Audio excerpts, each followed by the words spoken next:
Welcome to the Ricky Mathews Show from the Citizens Bank Studio. I hope you're having a great day as we continue to celebrate so many incredible people across the great state of Mississippi who are working so hard in the trenches to make this a great place to live, work, and play. Listen, we have Congressman Mike Ezell that we're going to have for the whole show today. But before we go to him, I wanted to share something with you. For those of you who enjoy the outdoors, you know that on Mondays at noon, I have SuperTalk Outdoors, where we celebrate the great outdoors of the state of Mississippi. I call us the capital of the outdoors in America because there's no place in America where you can enjoy a place like the Mississippi Gulf Coast, the offshore waters, the backwaters of the Mississippi coast, the great lakes, the great hunting and fishing, and just canoeing. If you don't want to hunt, you can just go canoe and enjoy one of our great state parks. This is a great place to live, and I do believe that this is the capital of the outdoors in America. On Monday, my guest was Cuz Strickland from Mossy Oak. He's a regular guest. He's a good friend. You may remember him from the Hunting the Country days. He's quite famous when you think about Cuz to the national audience. And so when he has his Fistful of Dirt podcast, he's talking to people really from around the world. It's amazing the pull that he's got. Leading up to that conversation, I did a post at SuperTalk Outdoors Facebook page, one post. Okay, keep that in mind, where I talked about the devil deer, this devil deer, a big buck, nearly 200 inches, that was killed with a rifle during bow season. And, oh, man, it broke a lot of people's hearts because there are a lot of bow hunters that were out there. And what Cuz and I talked about was, what is it about big deer that just makes people crazy? That's why I call it the devil deer. Well, anyway, I did that one post. And as of this morning, it has been viewed 1.76 million times. It hit a chord. People have commented from all over the United States. Every single state, even California, has weighed in. It's been shared, I don't know, nearly 1,000 times. You just don't hear those numbers on Facebook. And look, we didn't boost it. We didn't do anything. We just put it up there with a picture, and it literally took off. And I just think it's interesting that the entire nation is involved in a conversation about a Mississippi deer. What is it that makes people crazy about deer hunting? It's a fact. And in some respects, it's probably good the devil deer is gone so that people can calm down and move forward. And as I mentioned on my show, you know, a lot of people want to lash out at this David Howard, the guy that killed it. And one of the things I mentioned on my show is someone posted a comment and quoted Romans and just simply said that, you know, he gave in to his temptations and he'll pay a price for it. But at the end of the day, we all kind of live in glass houses, and we should be a little bit careful about casting those stones. And, he'll have to deal with his demons, and we have to deal with ours, and we should all sort of move on. But 1.7 million people, I'm amazed by that. I've never seen anything like it before since I started these shows 5 years ago. Okay, now we're going to shift gears and move over to my friend Mike Ezell, the congressman from the 4th District of Mississippi. We're going to have a far-reaching conversation, including kind of where he came from. But without any further ado, let me welcome Mike to the show. How you doing, my friend? Hey, I'm doing good. I tell you what, I'm with you on this devil deer. I tell you, I can remember as a boy, we just lived for the first day of deer season. And I will say that I still enjoy it, but I'm not near as mad at them as I used to be. And I have seen them. I've had to deal with them as a law enforcement officer, as a sheriff. They just absolutely lose their minds over a deer. Especially, I've had to go through disputes when somebody would shoot one and get on somebody else's property, and it's like, if we don't get this deer, we're going to starve to death. And it's really unnecessary. But it's there. Every bit of what you said is true. I've seen it many times. Hey, listen, one of the things, and you're former law enforcement, you were in law enforcement over 30 years, and we'll come back to all that in a second and tell that story. But you are in a great position. I saw you shaking your head while I was telling that story. What is interesting is when you have a big deer like that, I was actually in the area where this deer was killed this past weekend. It's near where my camp is.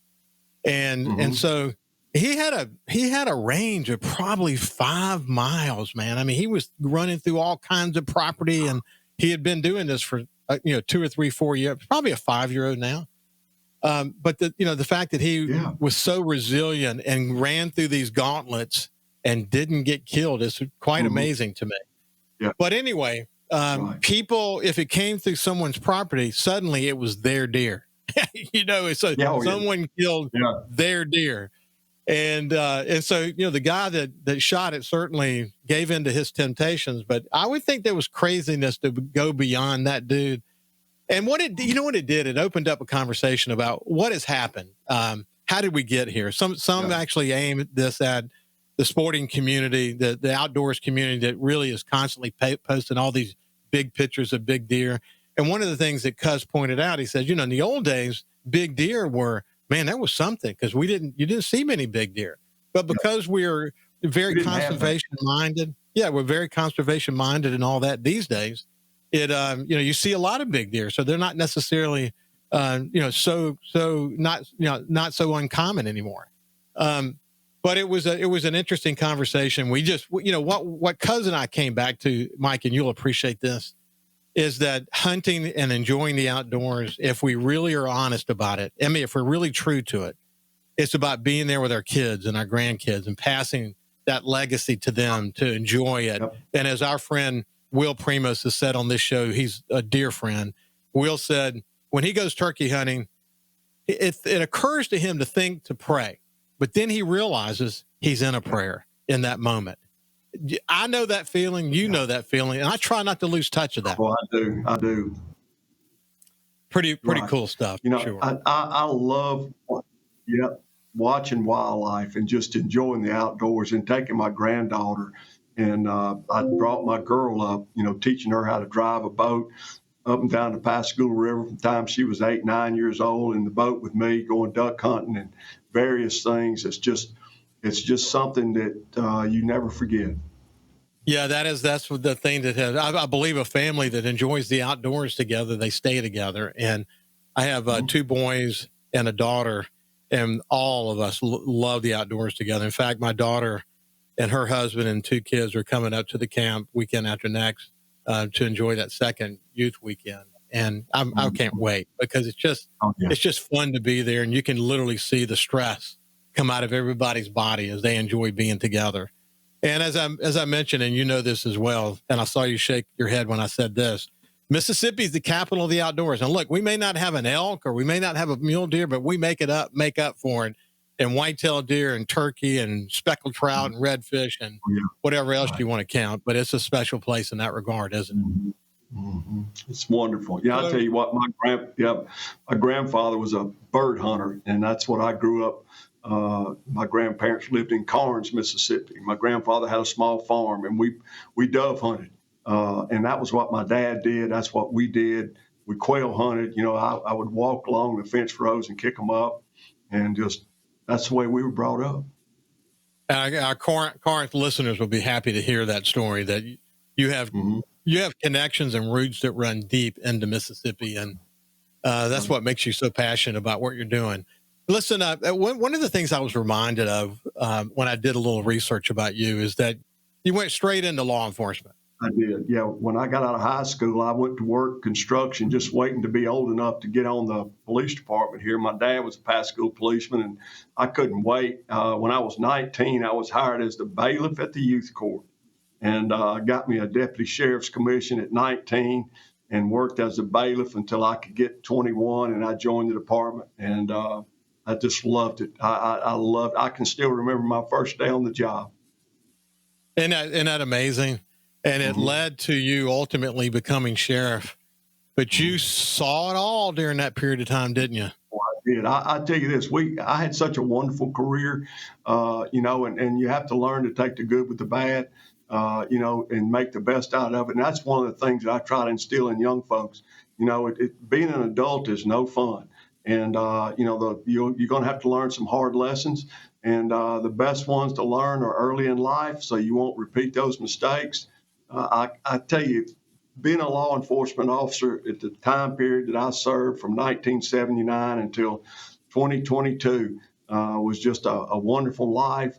Provided for my family, put my youngin' through college, and supported my wife, and, provided me all the needs that I had. I usually worked a second job just to be a policeman, and I would do it all over again.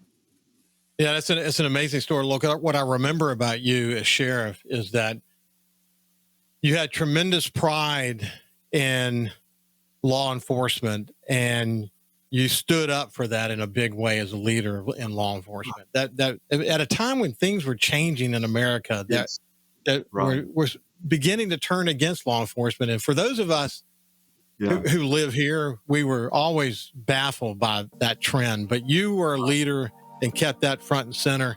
And when we come back, we'll tell a bit more about that story. We'll see you after this break. Okay, thank you.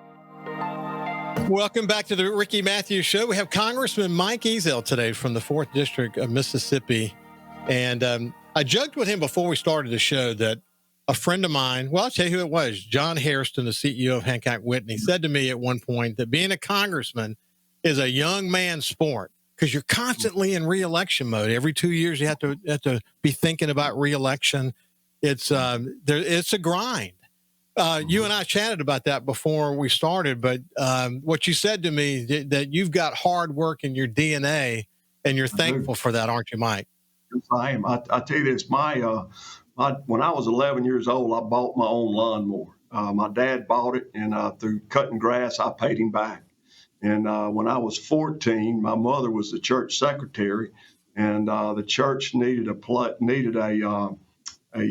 custodian because the little small church kind of run out of money on their custodial folks. And so my mother said, I've got us one. And so I got the job there at 14. And I've not been without a regular paying job since I was a teenager my entire life. I will say that I did not accept my paycheck on the 1st of November from the Congress. That's the first time in my adult life that I missed a paycheck. But, we're going to soldier on, and hopefully we can get this government back open. Well, it's interesting. We're going to come back to all of that, but it is interesting why you bring that up. What is it about being a sheriff and really seeing the trials and tribulations of the human condition, because that's what you see as a sheriff. You get to see it all, and not just the sheriff, but in law enforcement. That helps you better appreciate and understand what happens when there's a shutdown. I mean, you feel this probably in ways that some of your fellow congressmen and senators maybe don't feel it because you've been on the ground before. Right. How does that help you? Well, I'll tell you this, just being a longtime member of the public, and seeing all sorts of different problems that people have every day. That's what I love so much about being a law enforcement officer, because it's something new every day. But you never do the same thing twice. And so it's always something new. And my dad always taught me that in order to be a good police officer, you had to be a problem solver, because when folks run out of options, they call the police.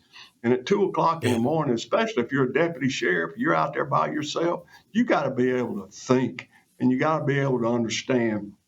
People have so many problems. There's so many things going on right now in the country that we're not accustomed to, that we've never had to deal with before. But I've always been able to think about what's going on and try to make a rational decision. And we talk about, you were saying earlier about so many things that are being said these days. My wife, before I walk out the door every day, she says, mind your words. And, it's easy to get caught up in the hype of all the back and forth and he said, she said stuff, and it's easy to lose your temper. And I'm not saying I hadn't always done exactly right, but I do try to mind my words because you can't take them back once they get out there. You know where this, we'll stay on this law enforcement theme for a second. I was going to get into this later, but I think this is really a good place to do it, because I think it informs us as we get a little bit deeper in the conversation around some of the current issues that you're dealing with. But one current issue that I think everybody is really focused on, and I think it brings a lot of light to this notion that you just brought to our awareness, and that is that we live in such a polarized place right now. Where we used to could have good debate and respect each other, everything seems to be polarized now. And what's amazing to me is we can't even get our heads together on something like crime. Now, look, I've watched the crime issue closely. When I was publisher in New Orleans, I was very close to Mitch Landry because he was the current mayor, and he was fighting a major problem in New Orleans as it related to crime. And the trend then, and this has been several years ago, was that the perpetrators were getting younger and younger, and they were getting access to guns sooner. And in fact, one of the things that he often said to me was that a lot of these, less than the statistics don't matter. Too many young men are in households that don't have a father figure, so they don't have someone to look up for too. So if you take a 13 or 14-year-old young man that's being brought into these, it's not like the Bloods and Crips, you know that better than most. It's these neighborhood gangs, and they're very violent. They're very territorial. When they don't have a father figure to look up to, that 13 or 14-year-old is going to have a 14 or 15-year-old to look up to. And that person that he's looking up to doesn't expect to live through today. So they're making decisions based on that because the hierarchy, there's so much threat in their hierarchy. The kind of violence that young people are engaged in today is unbelievable. So let's fast forward. Let's look at what the federal government has done in Washington, D.C. I think that's an example. We have really struggled with what I would refer to as a surge. There's a short-term tactical thing we can do, which is really focus on law enforcement. There's a long-term strategic thing we can do, which is about getting jobs and bringing hope and those things back to the community. But what they did in Washington, D.C. is essentially a surge, and they took violent people off the streets, and it worked. And then I said the best case scenario is going to be watching what happens in Memphis. They're doing the same thing in Memphis. They're taking violent perpetrators off the streets. Why can't we get our heads together on something like that?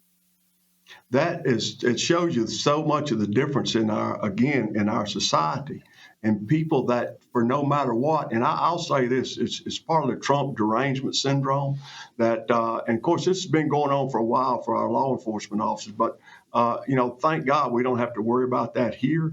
We would welcome any assistance necessary that we needed. But what I will say is around the country, the police have been so demonized by so many people in the Democratic Party that until no matter what they try to do, they don't accept responsibility. They don't accept the help that's trying to be offered to them. Because I can tell you, being a law enforcement officer my entire life, police officers get up every morning thinking about something they can do good for somebody. I'm telling you, they do. And for the notion that we have been so demonized, and this goes back over many years. And I will say, when we make mistakes, and it happens, it is so publicized and it runs over and over and over in the media until it's like every cop out there is a bad cop and we don't trust them. When we know better on the inside, because I know how police officers think.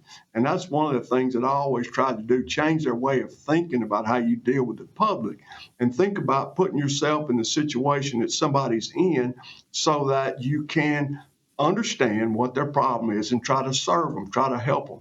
But police officers love people. And that has been my life experience, and I've enjoyed it. But again, it goes back to a host of things. And if you think about it, I think it goes back all the way to Rodney King back in 1992 out there in Los Angeles when all that happened. And then we saw what happened with O.J. Simpson, and we see some of these major things that have happened around the country, and folks getting away with things that they should be held accountable for in court. And so it's a big story, but the police officers, they get up every day with the right thing in mind, I believe, and that's what I always try to instill in all of my officers. Well, listen, sometimes when you have that situation, and I'm sure there's a lot of debate about how we got here, but I think your assessment is pretty darn close. That's been it's been coming on for quite a number of years. Sometimes when you have that situation, we can talk something to death and we're not solving the problem. In the meantime, what's happening is violent crime and young people involved in violent crime continue to increase. Sometimes you got to shock the system. And that's what Trump has decided to do. We do it. That's right. We're going to learn a lot from what's happening in Memphis, aren't we? Yep. Yes, we are.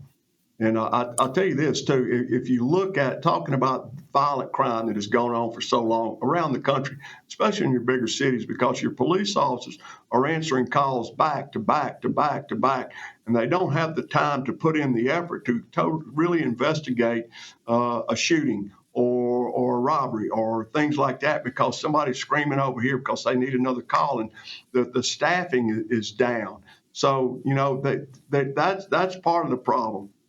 But to have additional help to put them on in certain areas is the perfect way so that your officers can answer and respond to calls, let these other folks deal with the worst of the worst, get them into court and get rid of this cashless bail, hold them accountable. See, that's where we've done so many things wrong. We've blamed the victim far too long, and we've not blamed the criminal.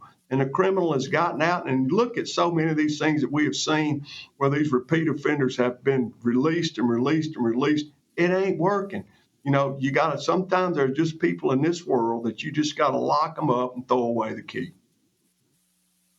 I hear you, man. I hear you. Well, one of the things we'll talk about when we get back on the other side, as a sheriff, as a law enforcement officer, after this great career that you had, the wheels of change turn so slowly in Washington, D.C., and they turn slowly for a reason. That's democracy in action, and that's the way it works. But it will be interesting to hear. Again, we got less than half a minute left, so we'll pick this up on the other side.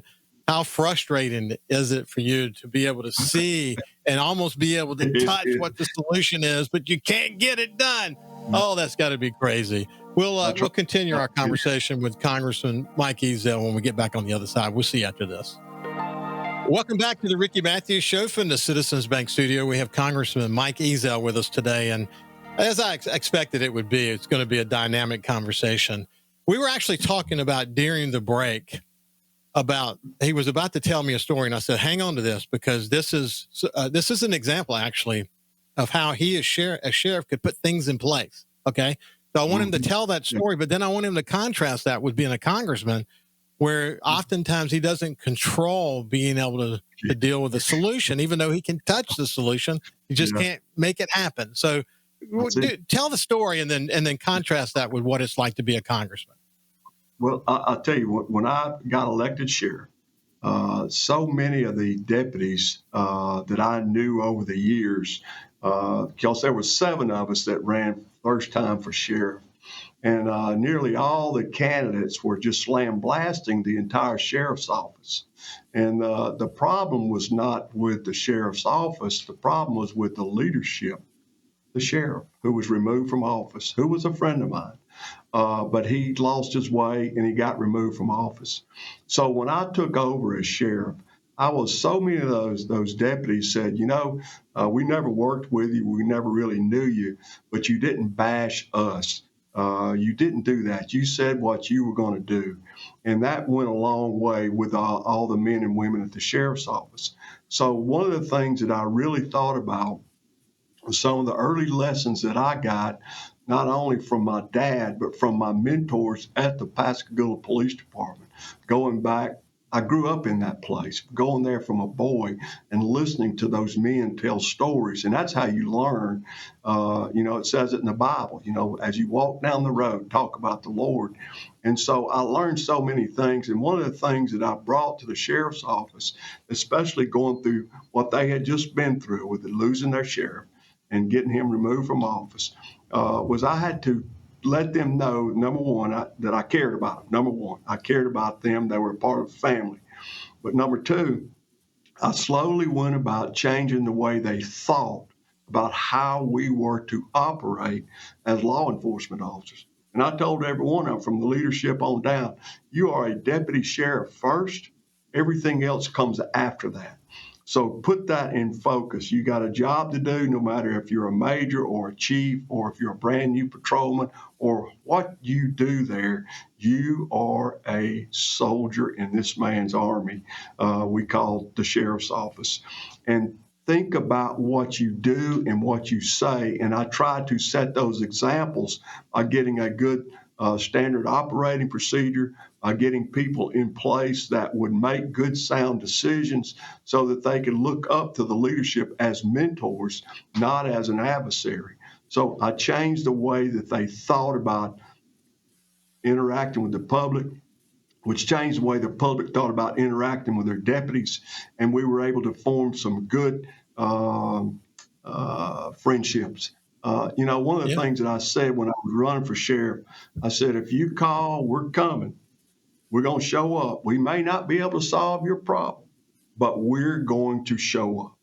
And so in the Congress, what I will say is, 435 people with 435 big egos that think everything that they say and do is the only way to do things, that has been very difficult for me because I see so many people up there that they're there for the wrong reasons. They're there because they want to make a name for themselves as some sort of congressman, politician, savior of the world, but they go about it the wrong way. My parents instilled in us a work ethic. All of us kids had a job coming up. We all had things to do. And if more people would just mind their own business and do what the job is supposed to be, look out for you people back home, try to get some things done, like this flood insurance problem that I've been working on since day one, and some of the other things, challenges that we've had on the Mississippi Gulf Coast, you can actually get something done. But when you have somebody on our side or their side that starts throwing bombs at each other, cursing each other, using all sorts of threats and intimidation, that's hard to do anything. I didn't, bad guys, threatened us in law enforcement, but, we knew how to deal with that. But when these folks out here make all these accusations that aren't true or half true, or they make it sound worse than it is, that's been one of my biggest hangups with this place. I can feel that. I can sense what I would think if I were in that situation, and you don't have any control over it. You can talk to them, Democrats and Republicans, behind the scenes and really have cordial conversations. But then once a TV camera comes on or a reporter gets in front of them, suddenly something changes. And it's almost like there's a goal to divide. I mean, that's what we're going to do. We're going to divide because that's how I get my name out there. And that's really what I want to do. And there's not too many people that have that point of view. You mentioned flood insurance. When the risk rating 2.0 came out, I was all over it, understanding that they were dropping the grandfather clause and the whole way that they determined whether someone needed insurance or not really dramatically changed. And it had us, even today, most coastal Mississippians don't understand how the long-term proposition is going to be for them, because it's like a frog boiling in water. It's just going up incrementally every year until they get to that target number. And in a town like Pascagoula, which virtually all of Pascagoula is now in a flood zone as a result of Hurricane Katrina, you can see these issues. They're affecting Florida. It's interesting. You go back in history, Marco Rubio was all over that. And you thought, well, now that he's Secretary of State, maybe he can bring a little bit of inside information to the president and say, hey, you can do some things administratively. We won't need laws. Just do some things administratively, and we might be able to fix this. But it doesn't happen that way, and it's frustrating, isn't it? And I'll tell you this, that's I got a board in the office, and that's number one thing when I went in there, because it has killed Pascagoula. It has really devastated the entire Mississippi Gulf Coast. Our young families can't afford to build. They can't afford to buy. They can't afford this because their flood insurance is so ridiculous, so we've been working diligently on that. I tell you what, we actually just had a meeting yesterday about the floodplain maps. FEMA's had these things for over 10 years. They've had them. And so we found out when we got up there 3 years ago that FEMA didn't know how to implement these floodplain maps. So we got in touch with the Army Corps of Engineers, and we worked out a sit-down plan. Now we've got one group that's trying to get this done. I feel like we're going to have some movement on it here in the very near future. But getting FEMA to cooperate and to return your calls has been like pulling teeth. And it has not been easy. But I'll tell you this, I'm not turning loose of it, because I've seen what it's done to my home and what it's done to people up and down the coast. And, if we would have had this done 10 years ago when they got those maps, we could be so far ahead right now economically. Young families could afford to be here, and there's just so many contributions that could be made to the state and to the country if we could get this done. And one of the crazy things, you look at houses in downtown Pascagoula. I mean, talking about in neighborhoods in Pascagoula, in the city limits of Pascagoula, that are nowhere near the water, that someone wants to buy and improve them, but because the 50% rule is in place, in other words, you spend more than 50% of the value to upgrade the house, you can't do that without being ratcheted up to the target number. You're no longer grandfathered. It's a really crazy thing. And just as it relates to me personally, I built 5.1 feet above the ABFE requirement where I am now. I'm on the water, but we were not even in a flood zone before the new 2.0 program came out. We just bought flood insurance just to have it. Okay. But now, because of our proximity to water, it has nothing to do with our elevation. We have this huge number waiting on us in the future. Incrementally, it's working our way up there.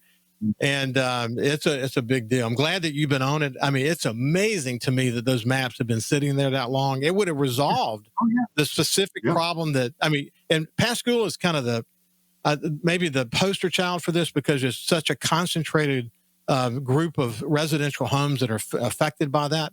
But every community in coastal Mississippi is affected by it, as you well know. But it's the poster child. Those maps probably resolves a large number of the issues that Pascagoula would have, don't they? It is going to do so much for us. And I'm telling you what, I'm not letting up. One of the problems we've had with FEMA is, they come up with these arbitrary rules. And, one of the times my chief of staff said, Mike, he said, every mayor on the Mississippi Gulf Coast can't be wrong. When it was trying to put back after Zeta, these piers and things like that. And we would do exactly what FEMA said to do in order to build this pier back. And then you get them on the phone. No, they keep moving the goalpost. And that's what I've called them out on multiple times. Quit moving the goalpost. Tell us what you got to do, because every time you complete a task and they tell you that it's not complete, that extends them another 90 days, another 90 days, another 90 days. You could solve that right now. So that's where we're gonna get out of this. We're gonna get this done. Hey, you look at the city of Waveland, that pier that's on at the end of Coleman Avenue, and the process they went through. You've been involved in it. I had the mayor on recently to talk about it. But they finally got where they thought they were supposed to be, and they said, "Well, it can't. We're not going to include this." Oh, you're kidding me! Why didn't you tell me that 2 years ago? But every mayor's had to go through that. And, that's unfortunate. We'll never rebuild after a disaster next time if we have these kind of complications. This should be pretty much set in stone by now. When we come back on the other side, we'll talk about a few more issues. I'm actually interested in the staff, man. The staff for a congressman doesn't get the recognition they deserve. But we'll pick it as far as we can take it when we come back on the other side. We'll see you after that. Welcome back to the Ricky Mathews Show from the Citizens Bank Studio. I want to clear up one little quick thing. When he said Cons, is it Cons? Is that right? Mississippi. Yeah, I heard Corinth. And so for our listeners in Corinth, you may have heard that too, but that's just that Southern accent. We hear different things. Sorry. But he's got roots in Mississippi. That's the important point to make here. Right. Hey, listen, we got a lot of issues to talk about, and we'll have you back in the next month or so, and we'll just continue the conversation. Right. But I want you to tell me about your staff, because too often they don't get the credit they deserve. I tell you what, these are the hardest working young folks that I've ever run up on in my life, besides a rookie patrolman. They really are engaged. They keep up with what's going on. Most of them went up there as an intern.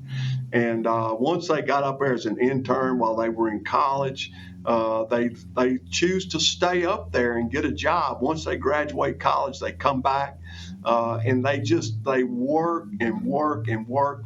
I think the oldest staffer that we've got in D.C. is like 25.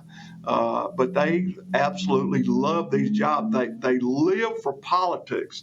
They live for policy. They live for work. And it's like, I tell you what it's really done for me. It's really made me feel so much better about our young folks in this country, that because, so many times young folks get the rap for being on their phones or lazy or whatever you want to call it. But these kids, I'm telling you what, I've had them stay with me on committee until 4 o'clock in the morning. And just in case, while I was sitting there when we were going through a bunch of legislation a few years ago on Homeland Security. It was 4 o'clock in the morning. My staffer was sitting out there. They don't get paid overtime. They do that. And I kept telling them, look, go home. I'm a big boy. I'll be just fine. But they said, sir, you might need something. You might have a question. Something might come up. But these folks are dedicated. They love working in Washington. You can just see the glow in most of them. It's been a wonderful blessing to see all those young folks. So who are your key people? Tell us about you. Who are your key people? Well, my key person, of course, is my chief of staff. He's the gatekeeper to the place, but he manages the office, Joe Nicholson. But we have our legislative director, and I tell you this, who handles all of our legislative issues, who keeps up with everything going on. I don't see how they read all this stuff. It's nonstop. They're ferocious readers. And they are able to retain these things and give me good sound advice on which way to go and how this looks and what this is going to affect in long term. But one thing that I found out, they told us when we were going through orientation, your most important first hire is going to be your scheduler. And I went, what is a scheduler? I'm a cop. I don't need a scheduler. I answer to the public. But that couldn't have been fun. Oh man, I'm telling you what, the scheduler keeps you, because there's so many people that want to come. There's so many people that call that you have to call back. It's like, good grief. And they're always on the weekend. If something pops up, I'll send them a message, put this on the calendar. I learned a quick lesson, quit trying to schedule meetings myself. Because every time I do, I'll mess it up and somebody will be like, we were supposed to be here and you're not here. I'm like, oh, no. So I quit doing that myself. My friends will call and say, Mike, look, we want to come see you. We want to talk to you. I'm like, hang on a minute. Let me call Olivia and talk to her. So, it is. But because there's so much to do. There's so many people that come up there. And that's what I'd like to say, too. I'd like to offer to the public. If you come to D.C., please come by our office. We can get you on a good tour. We can take you around. We can get you into the right places, and we'll look out for you. I think that's awesome. Listen, I often joked when I was a CEO that I didn't know my schedule either. It was parceled out in 15-minute increments. And I would say, call Quo or call Karen. And both of them know this story well. But it was the reality of the situation. And I was joking with people thinking that I was in charge because I wasn't in charge when it came to that. That is for sure. No, that's exactly right. But you talked about young people. One of the things I actually missed about being a CEO, some of the young people that we were bringing into, especially in the digital media side of what we were doing, some of the young people we were bringing in were so bright and so energetic and so much fun to work with and so dedicated. Yep. And I miss them. I still watch them. I've watched them emerge as leaders in our company and do amazing things, but it really is exhilarating to be around young people like that, isn't it? That's it. I'll tell you this, my mother worked until she was 82 years old. She worked in a small retail store here in Pascagoula until she was 82. And she had been trying to retire for several years, but she always loved being around people. So when she finally did get to retire when she was 82, the store manager said, Miss Ezell, would you just come back once or twice a week and make coffee so that people can see you? And that's the way I try to do things as well. Yeah. Mm-hmm. Hey, listen, I purposely did not get into the recent election. We're still trying to decipher it. And by the time that you and I talk next time, we will know a lot more by then. And we'll see what the studies of the election show and all that. And you'll have a chance to have had your ear to the ground a little bit to understand the implications of it all. So we'll talk about that, and we'll drill down on energy and shipbuilding and healthcare and all these things that are important to coastal Mississippi. But until then, it's been a pleasure to spend some time with you. Hey, thank you. I want to put in a plug for my district staff, too. My chief just showed me he said, Mike, you better say something about the district staff. They serve the people here in Mississippi, and I'm very thankful for them. Well, we know they do. We know they do. So this has been Congressman Mike Ezell. Hope you enjoyed the conversation. We'll see you again tomorrow. Very much. Thank you very much.